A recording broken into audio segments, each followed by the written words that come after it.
What is going on, everyone? Welcome back to another post game here on METS Central. And who would have thought that hitting with runners in scoring position is something that is actually possible when you actually, I don't know, put your mind to it. I don't know how to phrase it, but either way, who would have thought that it is actually possible to hit with runners in scoring position as the Mets actually did it for once.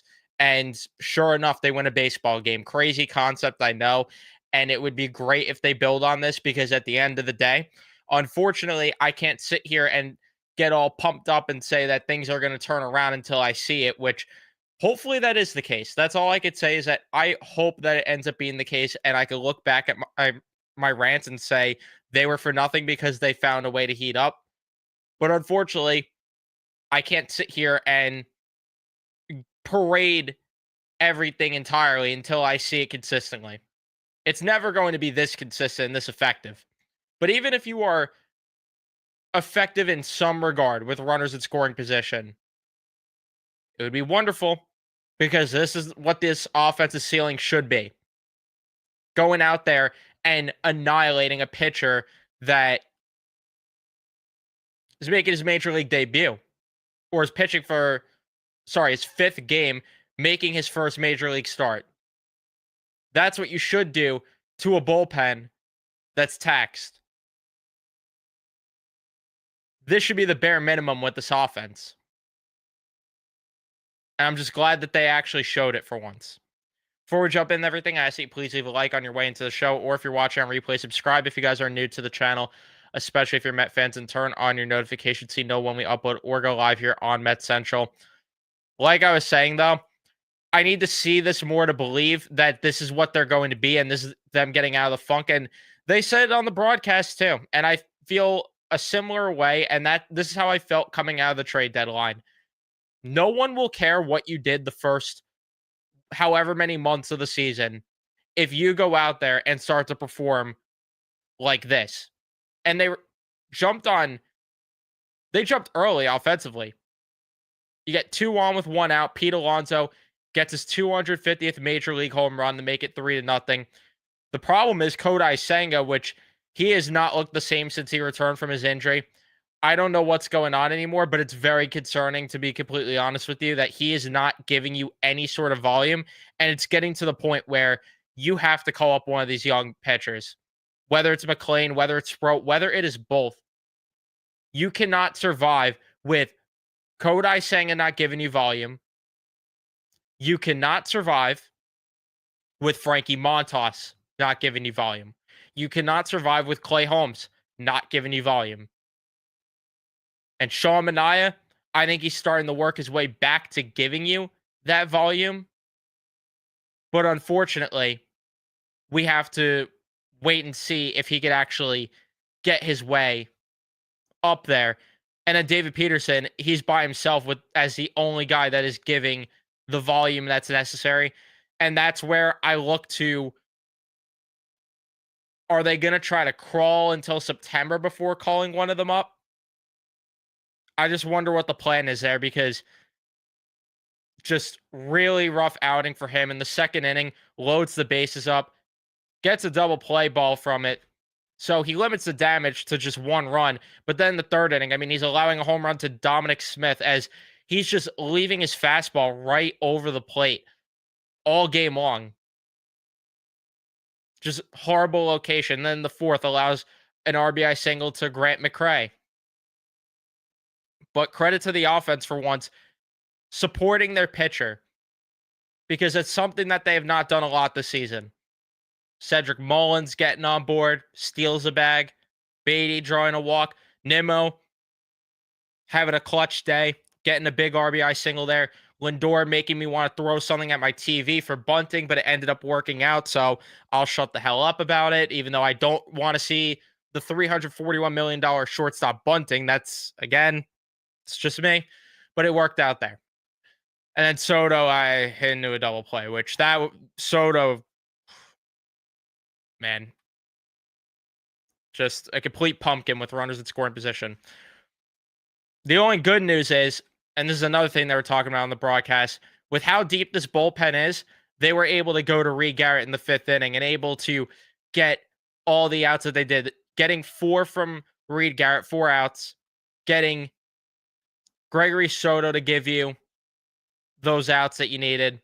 And then the offense tacked on to the lead a little bit, which gave a little bit more leeway as well, which was nice in the 6th inning. Alvarez got a single. Beatty walks. Nimmo again, a huge single. Lindor gets a single, made it 7-4. So the Mets give themselves some room. Rogers, I thought he looked solid in his debut with the New York Mets, of course. And the thing that I was happy about is in the 7th inning, too, they ended up adding to their lead because Helsley was warming up there to probably go in the 8th inning. And I would have preferred if you could avoid Helsley in this game. And thankfully they were able to, as you end up getting the bases loaded again. Nimmo again, just clutch hit, made it 8-4. Lindor, double, 10-4. A wild pitch, they make it 11-4. Raley comes in, makes some good work there. And then you get a double from Alonso. McNeil brings him in with the ground out because Alonso was on third because there was that error there. Rico Garcia, he allowed a home run. I don't care. Throw strikes. It's the end of the game. You have a big lead. Don't care. So, yeah, for once, this offense stepped up. They stepped up. Again, in order for me to be excited, in order for me to celebrate an offensive outburst like this, you got to show you could do it at a consistent clip. And again, I'm not asking for 12 runs every game. That is unrealistic. But the efficiency with runners in scoring position that they provided today. Scoring throughout the baseball game instead of just 1 or 2 innings and then calling it quits. That's something that I want to see going forward. And they showed they're capable of it. Will it start to be consistent? I don't know.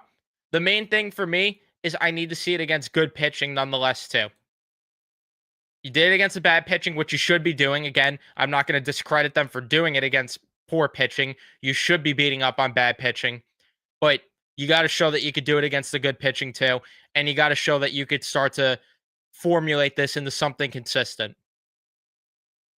And as for Senga, I need to see better from him because it's, like I said, it's getting very concerning that he is not looking sharp. I mean, he is not locating his pitch as well at all.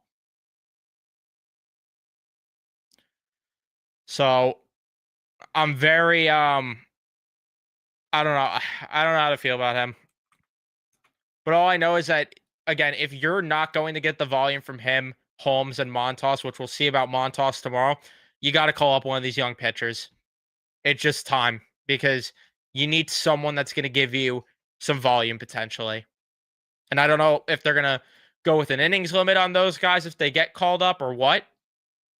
But at least having someone that could piggyback off of these starters that are not giving enough innings at all. At the very least, if you have that, that would be an ideal situation. So, crushing loss yesterday. Good win today. Even though I was pissed off the first 4 or 5 frames of this game, to be completely honest with you. Go win the series tomorrow and overcome the garbage that we just saw.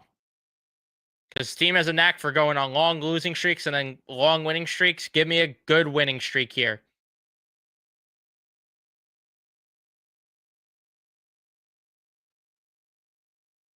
But either way, let me see what you guys are saying in the chat about this game. Offense bailed Senga out. They 100% did. And Senga needs to be better. Senga needs to give volume.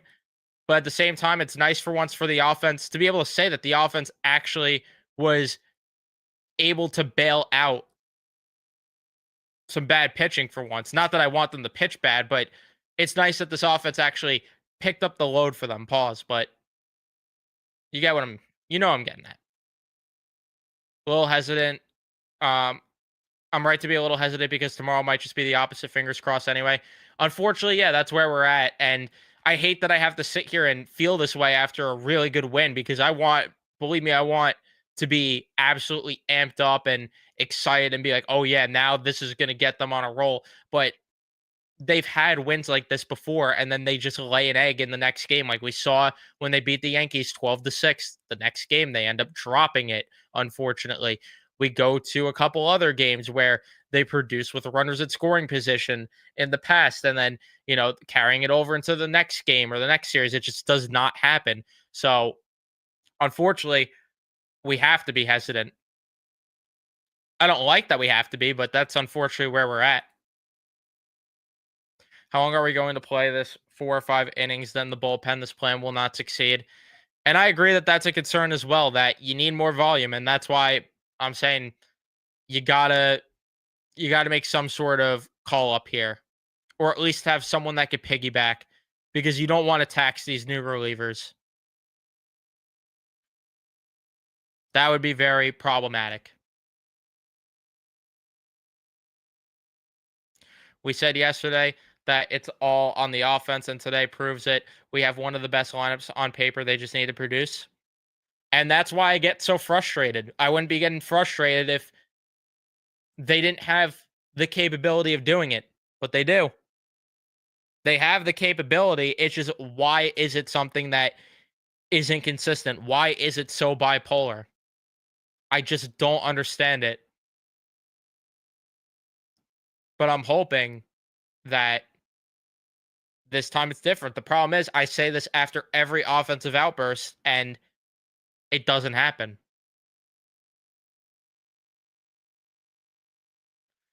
McLean and Sproul better be here soon, because I don't care about how great the names are in the pen. Going to burn them if the Stars can't do their job. Good luck counting on them uh, on the offense consistently.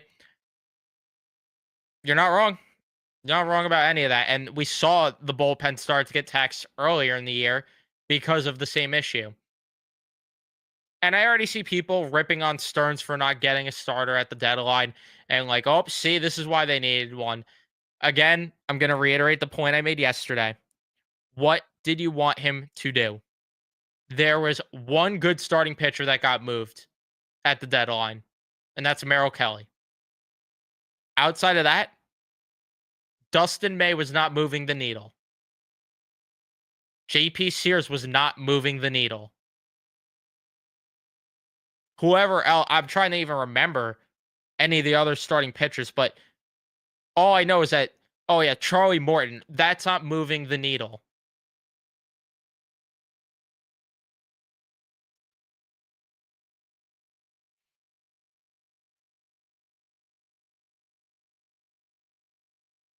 And this is the point. Yes, they should be getting about 5 runs a night. There's no excuse not to. And with how good this bullpen is, that should be winning you more than enough games. Granted, you can't fully rely on the bullpen. You need these starters to go out there, and you need them to give you volume, where you're going to burn the bullpen. But yes, Javi Mendoza didn't punt the game when trailing. Yes, very refreshing to see that. But also, I talked about recently, I mean, it's kind of hard for him to actually punt games now, because he has a lot of good weapons in the arsenal. And thankfully, Stanek and Garcia were used in yesterday's game. So it made them both. Well, Garcia ended up pitching, but Garcia was going to always go in later. Stanek, it made him unavailable, thankfully, though. Yeah, Steven Matz isn't moving the needle. Yes, 5 to 6 runs with being efficient with runners in scoring position. That's all we're asking for. I don't need 12 every night. It'd be great to score 12 every night. With this offense, I mean, should be able to score 12 solid amount of nights, to be honest with you, against bad pitching and bad teams. But yes,